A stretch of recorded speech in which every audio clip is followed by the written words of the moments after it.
তিনি একবার আমার বাসায় আসার ইচ্ছা প্রকাশ করলেন। আমার মেয়েদের সঙ্গে কিছুক্ষণ গল্প করলেন। তার গল্প করতে ইচ্ছা করছে। গাড়ি পাঠিয়ে তা টানালাম। বাসায় আনন্দের ঢেউ বয়ে গেল। বউ যেমন সূর্যকে ঘিরে রাখে, আমার মেয়েরও তাকে সেভাবে ঘিরে গোল হয়ে বসে পড়ল। তিনি তাদের বললেন তার শৈশবের কথা। আমি আসরে যোগ দিতে চেয়েছিলাম। তিনি বললেন, আপনি আসবেন না, এই আসরে আপনার প্রবেশাধিকার নেই।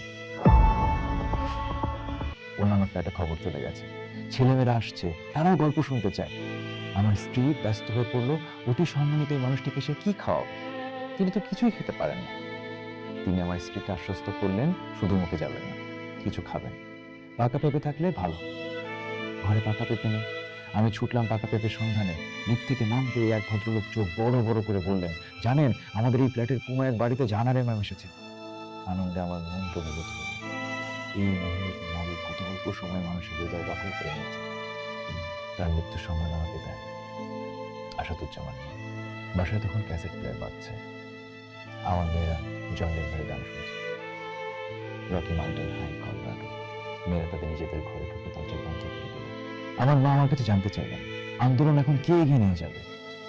আমি তাকে বললাম, দ্বিতীয় জাহানারা ইমাম আমাদের নেই। জাহানারা ইমাম দুটা তিনটা করে জন্মায় না, একটাই জন্মায়। তবে কেউ না কেউ এগিয়ে আসবেই, অপেক্ষা করুন। মা যায় না হয়েছে বসলেন, আর আমি একা একা বসে রইলাম বারান্দায়।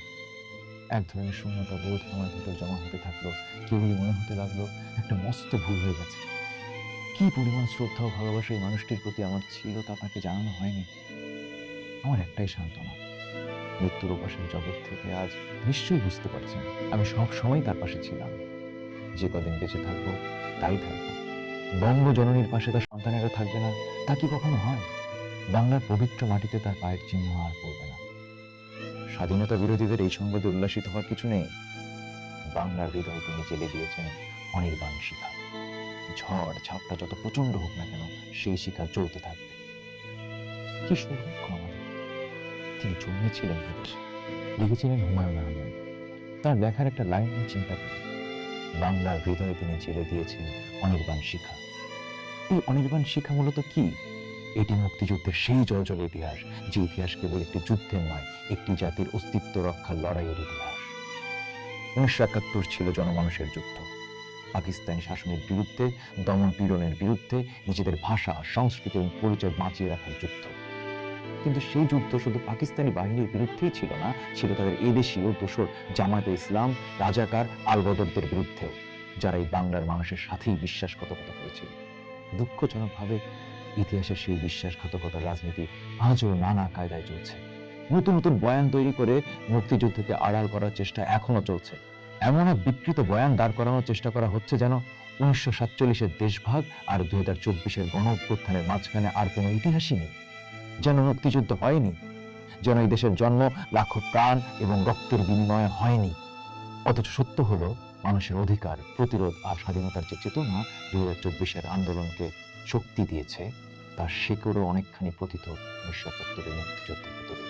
কারণ গণমানুষের লড়াই কখনো শূন্য থেকে জন্ম নেয় না, ইতিহাসের ভেতর থেকেই তার আগুন জ্বলে ওঠে। আর ঠিক এই কারণেই জাহানারা ইমাম বারবার প্রাসঙ্গিক হয়ে উঠবে। কারণ তিনি শুধু একজন মানুষ নন, তিনি বিস্মৃতির অন্ধকারে জ্বলে থাকা ইতিহাসের শিখা। তিনি মনে করিয়ে দেন, ইতিহাস মুছে ফেলার চেষ্টা যতই হোক, সত্য শেষ পর্যন্ত থেকেই যায়। তার সন্তান রুমির মতো আরো লাখো সন্তান শহীদ হয়েছিলেন বাংলাদেশের উপর চাপিয়ে দেওয়া অন্যায়, বৈষম্যের বিরুদ্ধে লড়াই করে নিজেদের মর্যাদা অধিকার প্রতিষ্ঠা করার জন্য। সেই বাংলার হৃদয়ে জাহানারা ইমাম জ্বলে থাকবেন অনির্বাণ শিখা হয়ে। দেখুন, পড়ুন, ভাবুন, থাকুন পোস্টের সঙ্গে।